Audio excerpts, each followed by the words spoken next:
किसी भी पॉपुलेशन में जीवों की संख्या में समय आने पर वृद्धि भी होती है और कमी भी होती है।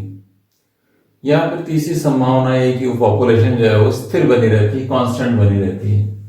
अब इस चीज को समझने के लिए अपन एक परिभाषा बर्थ रेट उसका यूज करते हैं, नेटेलिटी, जिसके अंतर्गत अपन ये देखते हैं कि किसी पॉपुलेशन में जब नए जीव जन्म लेते हैं तो वो किस दर से जन्म लेते हैं, इसको कैलकुलेट किया जाता है।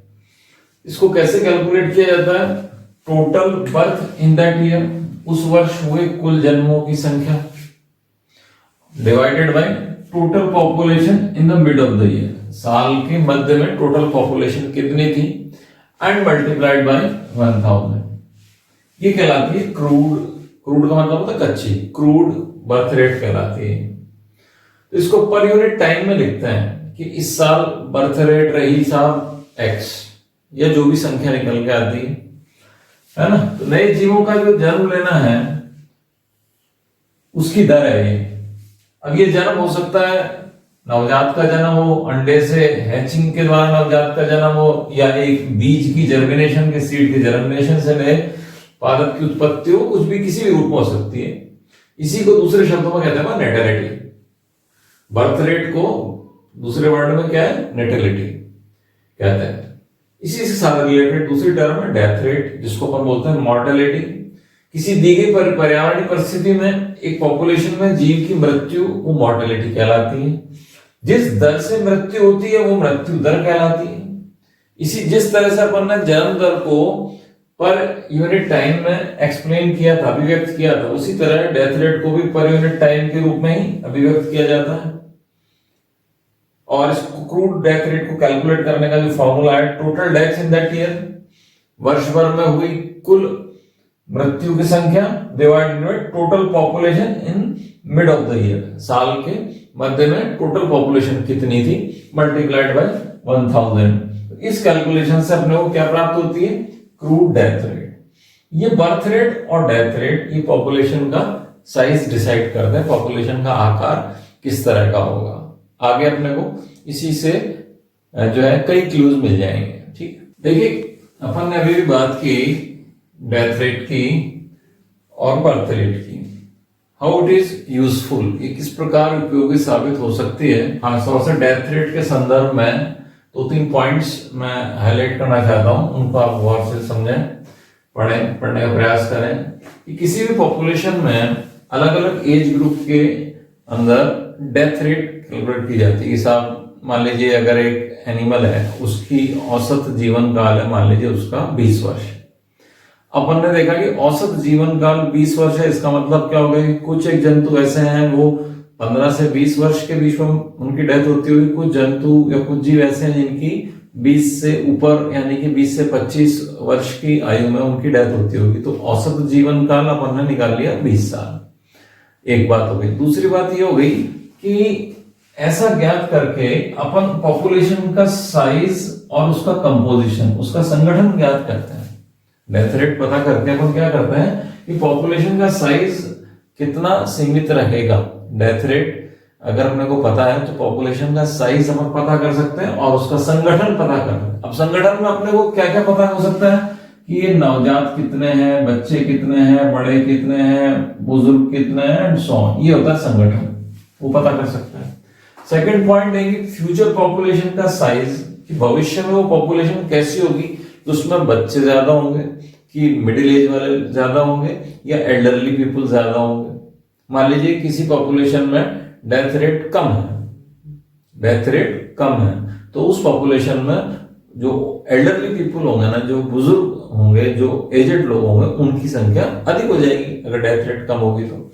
ठीक है, इस तरह से अपन उसका साइज भी कैलकुलेट करने में उसको हेल्प मिल जाती है और उसका कंपोजिशन यानी कि संगठन, उसको भी अपन ज्ञात कर सकते हैं। इसी प्रकार पॉपुलेशन के साइज को निर्धारित करने वाले फैक्टर वो ज्ञात कर सकते हैं अपन। जैसे मान लीजिए एक पर्टिकुलर एज में डेथ हो रही है, पता लगा कि साहब 0 से 5 के बीच में यानी कि जन्म के 5 वर्ष के अंदर अंदर अधिकतर मृत्यु हो रही है, तो उस मृत्यु के पीछे जो पर्यावरणीय कारण है, जो एनवायरमेंटल फैक्टर है, उसका पता लगा के अपन उस पे काम करते हैं कि उसको डेथ रेट को किस प्रकार से कम किया जाए, कंट्रोल किया जाए। ऐसा करके पॉपुलेशन की ग्रोथ और उसके साइज पर अगर नियंत्रणकारी प्रभाव कोई फैक्टर दर्शाता है तो बेसिकली वो डेथ रेट होती है। इस पर क्वेश्चन बनता है कि बर्थ रेट की तुलना में डेथ रेट एनवायरमेंटल फैक्टर द्वारा अधिक प्रभावित होती है और ये पॉपुलेशन की ग्रोथ और साइज पर अधिक कंट्रोलिंग इफेक्ट शो करती है, अधिक नियंत्रणकारी प्रभाव दर्शाती है। अगर आपसे को पूछ ले कि सर बर्थ रेट का पॉपुलेशन पर अधिक प्रभाव होगा या डेथ रेट का पॉपुलेशन के साइज पर अधिक प्रभाव होगा, तो डेथ रेट का प्रभाव अधिक होगा। क्यों? क्योंकि डेथ रेट पॉपुलेशन की ग्रोथ और उसके साइज पर अधिक रेगुलेटिंग इफेक्ट शो करती है।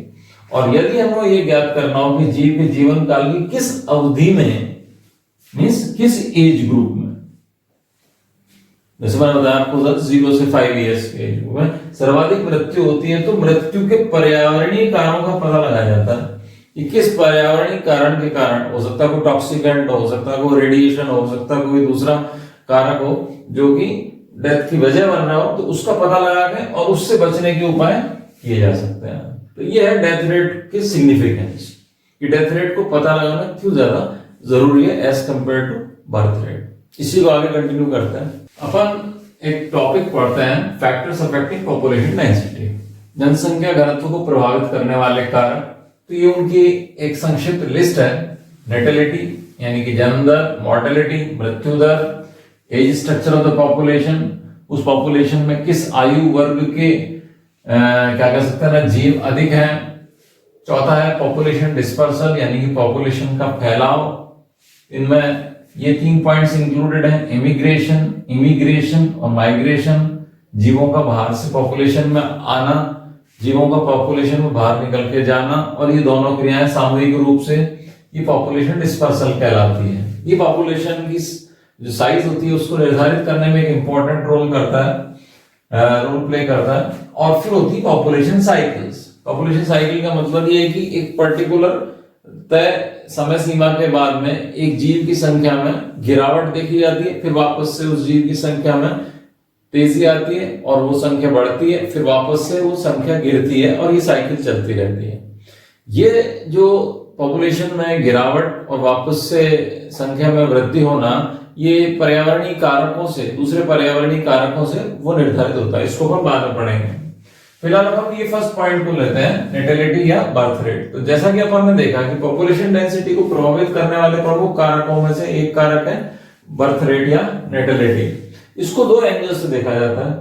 पहला है फिजियोलॉजिकल नेटेलिटी, जिसका अर्थ होता है आइडियल कंडीशन में यानी कि आदर्श स्थिति में एक फीमेल द्वारा दिए गए नवजात उसकी संख्या।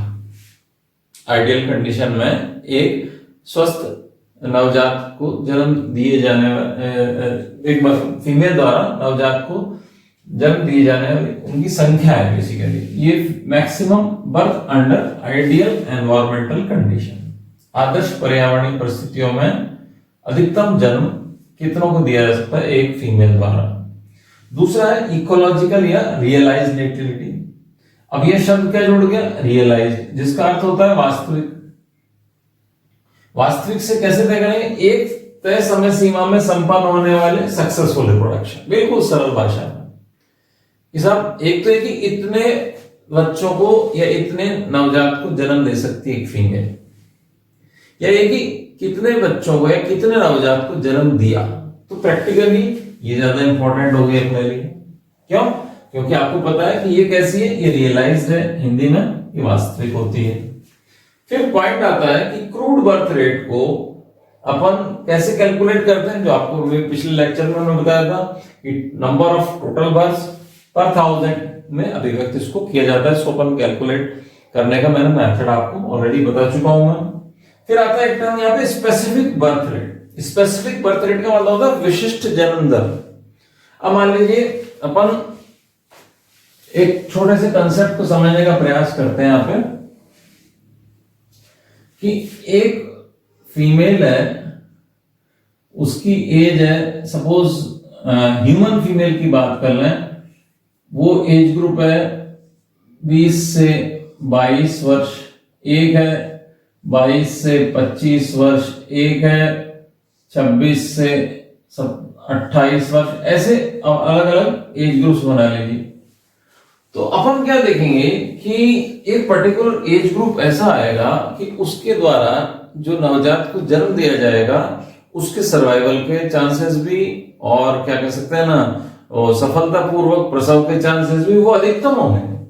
उससे कम एज ग्रुप वाली में और उससे ज्यादा एज ग्रुप वाली में कोई ना कोई प्रॉब्लम जुड़ी रहेगी साथ में। तो वो क्या कहलाता है? वो कहलाता है स्पेसिफिक बर्थ रेट। तो अपन इसको कैसे कैलकुलेट करते हैं? एक स्पेसिफिक एज ग्रुप की फीमेल द्वारा पर यूनिट टाइम में, पर यूनिट टाइम वही हो गया वर्ष के अंदर, जन्म में नवजात उनकी संख्या। अब इसमें रिप्रोडक्टिव सक्सेस एज के अनुसार बदलती है, मैंने आपको बता दिया, ये पॉइंट यहां पे लिख रखा है। रिप्रोडक्टिव सक्सेस यानी कि प्रजनन की सफलता किसके साथ बदलती है? एज के अनुसार चेंज होती है। अतः अलग अलग रिप्रोडक्टिव एज में फीमेल्स को अलग अलग क्लासेस में डिवाइड करके, ये अलग अलग क्लासेस हो गई, इसमें डिवाइड किया आपने। पॉइंट को समझिए, अलग अलग रिप्रोडक्टिव एज की फीमेल को अलग अलग क्लासेस में डिवाइड करके उनके द्वारा जन्मे नवजात की संख्या की गणना की जाती है। इस एज ग्रुप में मान लीजिए 5 वर्ष में 2 बच्चों को जन्म दिया, इस एज ग्रुप में 5 वर्ष में 3, तो ये बच्चों की संख्या होगी, और उनमें से कितने जीवित बचे वो एक अलग पॉइंट आ जाता है। इसी की सहायता से अपन क्या कैलकुलेट कर रहे हैं? एज स्पेसिफिक बर्थ शेड्यूल तैयार कर दिया जाता है। एज स्पेसिफिक बर्थ शेड्यूल यानी कि इस रिप्रोडक्टिव एज में एक फीमेल इतने बच्चों को जन्म देने में सक्षम होती है। ये एज ग्रुप के हिसाब से वो एक चार्ट बना के टेबुलेट कर लेते हैं। बकायदा चार्ट बनता है इसके अंदर कि इस एज ग्रुप में इतने बच्चों को जो जन्म दिया वो बच्चे स्वस्थ थे, इस एज ग्रुप में एक्स नंबर ऑफ ऑफस्प्रिंग उसको जन्म दिया, उनमें से कितने स्वस्थ थे। ये सारी चीजें ये टेबुलेट की जाती हैं, टेबल के फॉर्म में इनको बनाया जाता है। ये कहलाती है डेमोग्राफी स्टडीज। ये विज्ञान है, विज्ञान की शाखा है जिसको हम बोलते हैं डेमोग्राफी। पॉपुलेशन के बारे में अध्ययन किया जाता है इसमें। इसी को आगे कंटिन्यू करते हैं। इसी प्रकार से है मॉर्टेलिटी या डेथ रेट।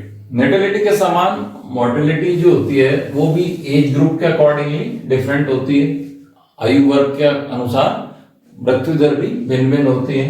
ये तो कॉमन सेंस वाली बात है। वैसे इसे 2 प्रकार से अपन एक्सप्लेन कर सकते हैं। एक तो होती है मिनिमम मॉर्टेलिटी, न्यूनतम मृत्यु दर। एक होती है इकोलॉजिकल या रियलाइज मॉर्टेलिटी। इकोलॉजिकल या रियलाइज का मतलब है कि पारिस्थितिकी कारणों के कारण, एनवायरमेंटल फैक्टर्स के कारण जो डेथ होती है उससे इसका तात्पर्य है। मोटे तौर पर किसी पॉपुलेशन के लिए ये मिनिमम मॉर्टेलिटी कांस्टेंट होती है। फॉर एग्जांपल एक XYZ कोई भी एनिमल है या प्लांट है, उसकी एक निश्चित लाइफ होती है। उसी लाइफ स्पान में जो होता है वो सर्वाइव कर पाता है, उसके बाद वो उस एज ग्रुप में जैसे ही आता है उसकी डेथ हो जाती है। तो ये उसकी मिनिमम मॉर्टेलिटी होगी।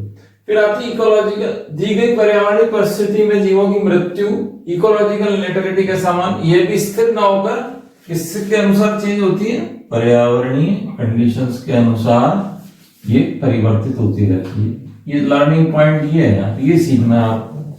परिवर्तित तो ये नहीं होगी क्योंकि तो कांस्टेंट है भाई। अल्लाह साहब इंसान की औसत आयु क्या है कि साहब 70-80 साल जी लेता है, तो वो ये वाली मिनिमम मॉर्टेलिटी। फिर ये होती है कि साहब वास्तव में कितने साल जिया, तो ये हो सकता है एक्सीडेंटल डेथ हो जाए, हो सकता है किसी डिजीज से डेथ हो जाए, व्हाटएवर इट इज। तो वो क्या कहलाती है? एनवायरमेंटल कंडीशन के अकॉर्डिंगली जो चेंज हो सकती है वो क्या कहलाती है? इकोलॉजिकल या रियलाइज मॉर्टेलिटी।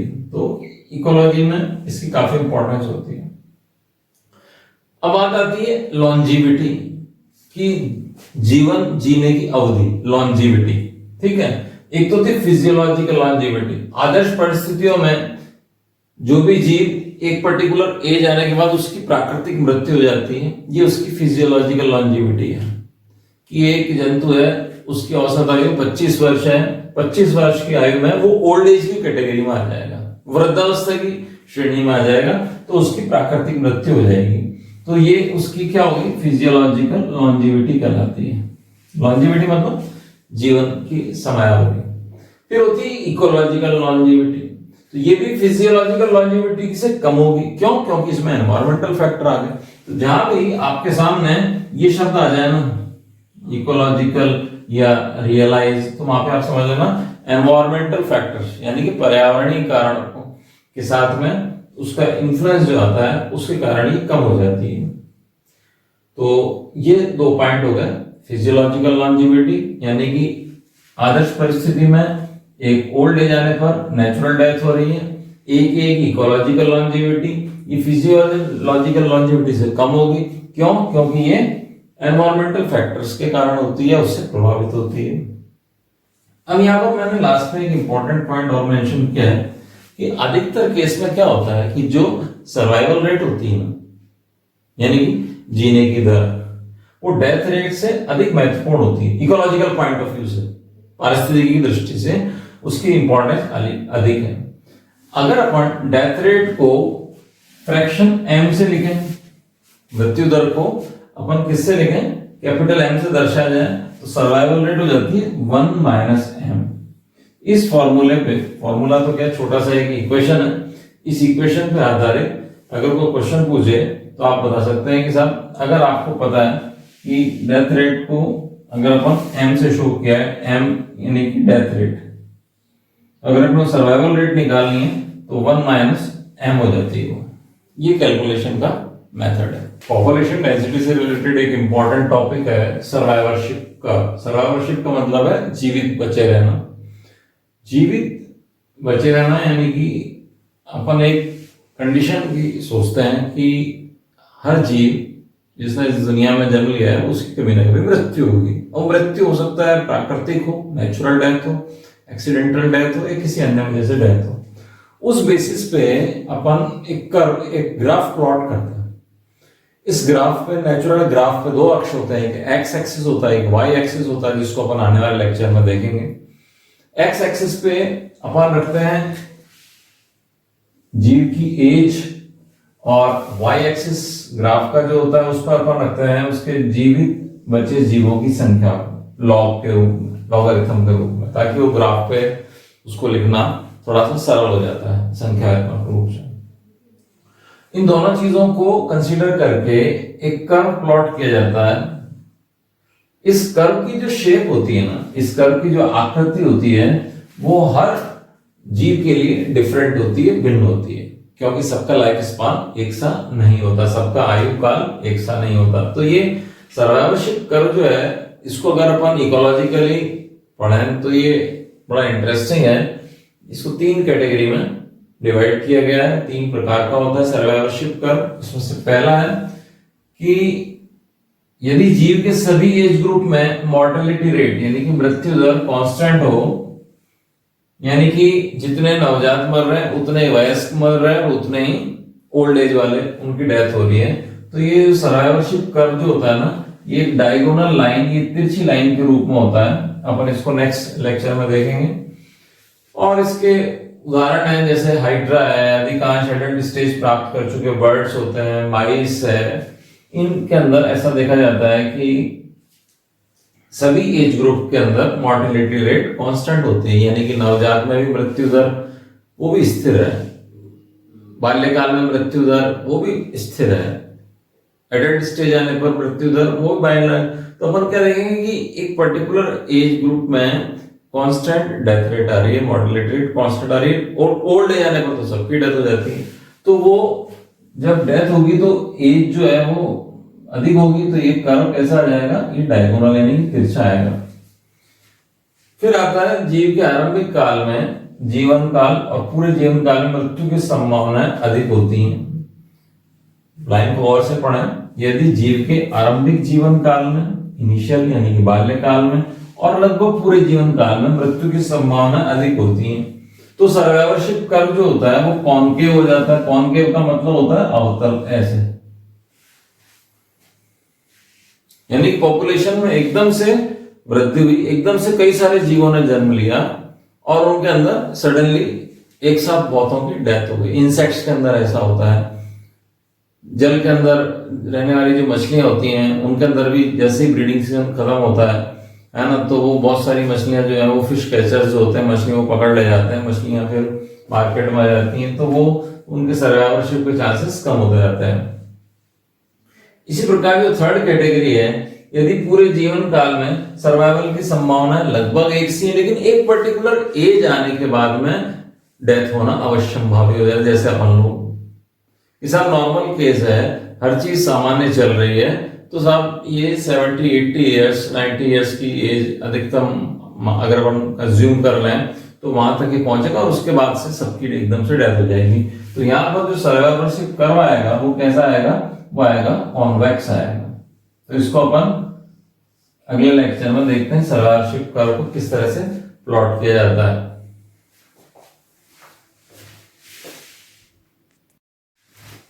ये देखिए आप सर्वाइवरशिप कर्व जो है, जो कि अपन ने एक्सप्लेन किया था, 3 टाइप ऑफ सर्वाइवरशिप कर्व्स में जो टाइप 1 है, high mortality rate towards the end of the life, जीवन के अंतिम समय में सबसे अधिक जो है मृत्यु दर मनुष्य के अंदर, ये इस तरह से, ये देखिए आप एज, ये एक्स एक्सिस है, ये वाई एक्सिस है। एक्स पे अपन ने लिखा है age, percentage of life span, Y axis पे लिखा अपन ने नंबर ऑफ सर्वाइवर्स, यानी कि जीवित बचे जीवों की संख्या। ठीक है, जैसा कि मैंने आपको पिछले लेक्चर में आपको एक्सप्लेन किया था। तो ये 3 कर्व्स हैं जिनकी शेप अलग अलग है। एक कॉन्वेक्स है जिसके अंदर जीवन के अंदर लगभग पूरे जीवन काल में जो है वो लाइफ स्पान एक सा बना रहता है, लेकिन जैसे ही एक निश्चित आयु प्राप्त होती है 80 ईयर्स, 90 ईयर्स के आसपास, तो ये मृत्यु दर एकदम से जो है वो सारे जीव जो है वो मृत्यु को प्राप्त हो जाता है। एक ही एक साथ जीवन के शुरुआती दौर में अधिक मृत्यु दर है और ये बिल्कुल लास्ट तक अधिकतम बनी रही। ये हो गया कॉनकेव, ये हो गया कॉन्वेक्स। तो कॉनकेव किसमें मिलेगा, high mortality in the beginning of the life span, जीवन के शुरुआती दौर में अधिक मृत्यु दर है, जैसे कि ऑयस्टर, ये मोलस्का का मेंबर है, फिशेज है, ये आरंभिक काल में मृत्यु दर अधिक होती है, उसके बाद ये जाके स्थिर हो जाती है। और फिर ये बीच वाला ये टाइप 2, इनके टाइप्स हैं बेसिकली, अपन इनको रैंडमली 1 2 3 नहीं कर रहे। टाइप 2 है स्पेसिफिकली यूनिफॉर्म मॉर्टेलिटी, यानी कि एक सी मृत्यु दर थ्रू आउट लाइफ, पूरे जीवन में। उदाहरण है हाइड्रा, अधिकतर पक्षी जो वयस्क अवस्था प्राप्त कर चुके हो, नवजात पक्षियों की बात नहीं है यहाँ पे। इनके अंदर क्या होता है कि पूरे जीवन भर बाय एंड लार्ज एक सी डेथ रेट रहती है। इनका जो औसत जीवन काल होता है, जितना नवजात का है उतना ही वयस्कों का है, उतना ही एक एज प्राप्त होने पर होता है। तो ये हमेशा डायगोनल होगा।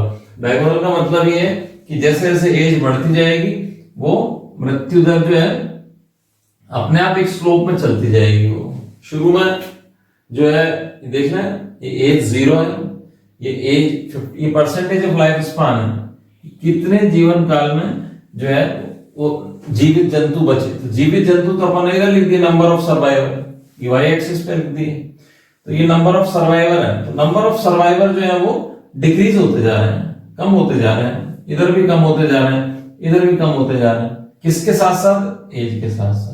ये 3 तरह के सर्वाइवरशिप कर्व्स हैं जिनकी सहायता से, जिनकी हेल्प लेके अपन ये पॉपुलेशन डेंसिटी को समझ सकते हैं अच्छी तरह से।